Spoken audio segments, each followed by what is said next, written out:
आजा आजा तू ईश My dear Christian brothers and sisters, the punisher of Adam and Eve will punish us more severely if you worship Jesus. We have the record. If God had not punished Adam and Eve, we wouldn't have born. If God had not punished Adam and Eve, we wouldn't have born. So worship only God. In Arabic we call Allah. Okay, come to mosque and pray to Allah, convince him and get into heaven. If you worship Jesus, you surely go to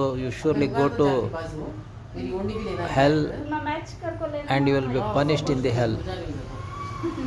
Okay, just think it over and come back.